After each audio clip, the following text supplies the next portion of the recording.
Most people know Andrew Holness as Jamaica's Prime Minister, but not many know the story of how he became PM at just 39 years old.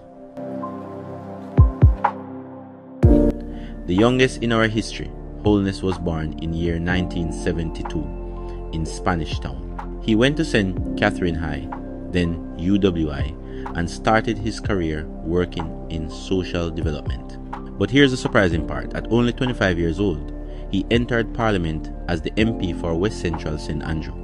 From there, he moved fast. He handled key portfolios like housing, development, and later became Minister of Education when the JLP won in 2007. This is where he built his national reputation, especially among younger voters.